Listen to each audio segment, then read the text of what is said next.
Le regard de l'autre est une clé importante quand on est atteint d'une pathologie affichante comme un psoriasis. C'est une source de stress, parfois de très grande souffrance. Comment faire alors? Changer le regard de milliards d'individus?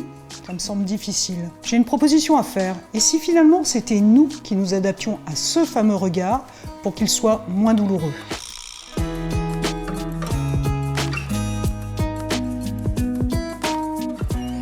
Eh bien en fait, j'ai fait le parallèle avec mon métier de médecin en situation de crise. Je me suis rendu compte que dans ces cas-là, si je me concentrais sur ma technique, j'étais capable de prendre de la distance face à mes émotions. Et je me suis dit que finalement, ce ressort psychologique pouvait peut-être nous aider dans le cas précis du regard de l'autre. Il y a quelques années, j'ai découvert que ces stratégies existaient.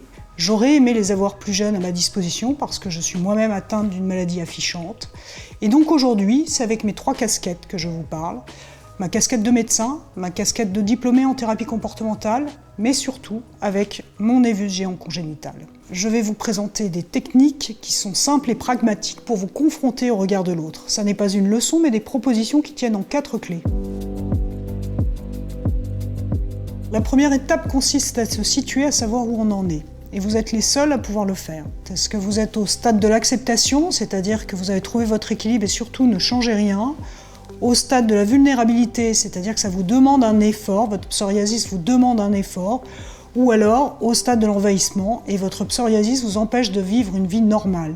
Dans ces cas-là, je pense qu'il est important de vous faire accompagner par un professionnel. Notre objectif, c'est de tous arriver à l'acceptation et je pense que ces stratégies peuvent nous aider. Alors n'oubliez pas que rien n'est figé, restez surtout bienveillant envers vous-même et toutes les trajectoires de vie sont uniques. La deuxième étape consiste à comprendre la curiosité. Faire l'expérience de sa propre curiosité permet de guider avec bienveillance la curiosité des autres. Il existe 3 types de curiosité. Une curiosité naturelle, une curiosité intrusive et une curiosité malveillante. Pour chaque curiosité, une stratégie. Alors c'est pas dans le feu de l'action qu'on va trouver les bonnes répliques. C'est pour ça que ces stratégies vont vous aider.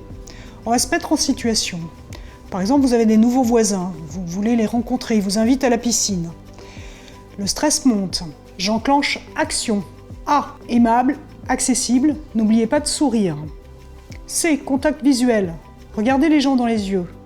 T. Tête haute, soyez fiers de qui vous êtes. I. Intonation de la voix. Ferme, amicale, posée. O. Optimisme. Il n'y a pas de raison que vous n'y arriviez pas. Et N. Naturel. Et par l'entraînement, vous deviendrez fluide. Vous avez vu ce regard qui se pose sur votre plaque rouge. Dans ces cas-là, enclenchez ERD. Explication, réassurance, diversion. J'explique d'une façon claire, brève et concise. C'est un psoriasis, une maladie inflammatoire pour laquelle je suis suivi médicalement. Je rassure, n'ayez pas peur, ça n'est pas contagieux. Ma peau se régénère en 4 jours, la vôtre en 28 jours, vous comprenez pourquoi cet inflammatoire est rouge. Et enfin, faites diversion. Mettez la personne au centre de la conversation, mettez-la en valeur, ils adorent ça. Je crois réellement en ces stratégies, en tous les cas, moi, elles m'ont énormément aidé. Et je constate, depuis que je les transmets aux familles, qu'elles ont gagné en qualité de vie. Je pense sincèrement que ce sont des pépites et c'est bien pour ça qu'on vous les partage. Ce regard de l'autre, finalement, il est fondamental. Certes, il nous conditionne, mais c'est le point de départ à toute rencontre.